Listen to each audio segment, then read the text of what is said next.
अच्छा, एक बात करनी थी आपसे। वो ये बात थी कि कुछ लोग, जब बुक लिस्ट कल भी गया है, इसके पहले भी बुक लिस्ट जाता था, कुछ मैसेज भी मेरे पास आए हैं, उसमें ये रहता है कि सर आपने जो बुक लिस्ट दिया है इससे तो यूपीएससी निकल जाएगा। आपने जो बुक लिस्ट दिया है इससे तो यूपीएससी निकल जाएगा। ये तो पूरा यूपीएससी का बुक लिस्ट है, ये तो पूरा ग्रंथ है। ठीक है, और भी बहुत सारे जिनको लगता है, कुछ लोगों को पता है तो उनको लगता है ठीक भी है।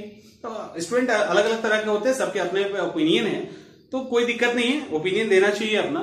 तो लेकिन सवाल उठता है कि आप जब एग्जाम दे रहे हैं तो आपको पता है कि सारे स्टूडेंट रेलवे की तैयारी करने वाले हैं, सारे स्टूडेंट एसआई की तैयारी करने वाले हैं, सारे स्टूडेंट ग्रुप डी की तैयारी करने वाले हैं। क्या बीपीएससी लोक सेवा आयोग के अंदर यूपीएससी की सीरियस तैयारी करने वाले बच्चे नहीं बैठते हैं?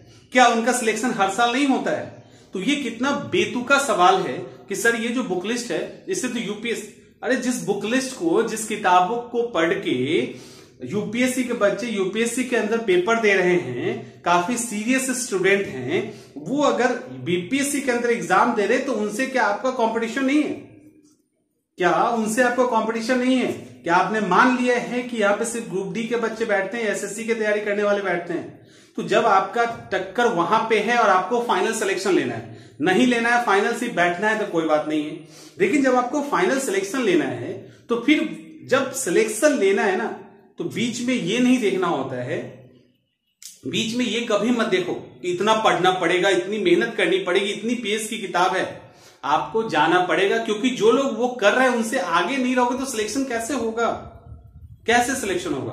कोई और तरीका है, कहीं से है सोर्स तो फिर बात अलग है, अदरवाइज ये कैसे संभव है? और आपको बता दूं अच्छे से कि यूपीएससी के बहुत सारे स्टूडेंट हर साल बीपीएससी के अंदर सिलेक्शन ले रहे हैं, अच्छे अच्छे पोस्ट पर जा रहे हैं। तो डेफिनेटली वो इन सब के अलावा भी बहुत कुछ पढ़ के आते हैं, तो आपको मिनिमम इतना तो पढ़ना ही पड़ेगा।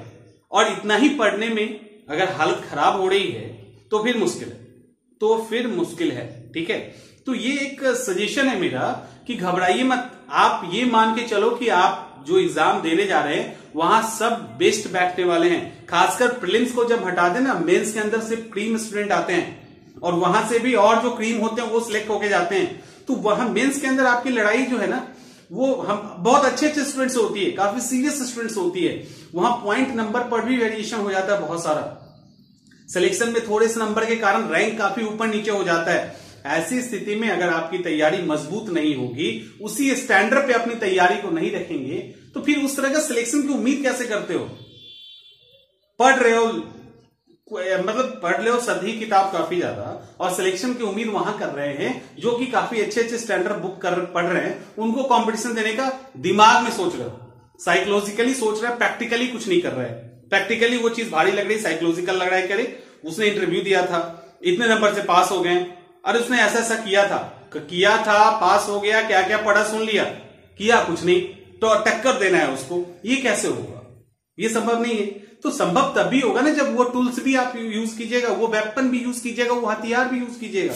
यही सब तो हथियार है जो वो भी चलाते हैं, तो आपको भी तो इन सब चीजों के साथ गुजरना पड़ेगा। तो बुक्स को देख के घबराओ मत, उसकी जरूरत पड़ेगी, क्योंकि आप जिस पोस्ट की तैयारी कर रहे हैं वहां पे इतने से भी नहीं, इससे भी थोड़े से और चाहिए, बट इतना मिनिमम आपको क्वालिफाई करवा देगा, रैंक भी दिलवा देगा। तो कम से कम मैटर्स इतना तो, इतना भी नहीं। तो ये कहना था। तो बेटर है कि समझ लीजिए अभी, क्योंकि बार बार फेल करने के बाद क्या मतलब आदमी को कॉन्फिडेंस चला जाता है। तो बेटर है कि पहले से समझ ले, दूसरे की गलती से समझ लीजिए। ठीक है, चलिए फिर मिलते हैं अगले वीडियो में।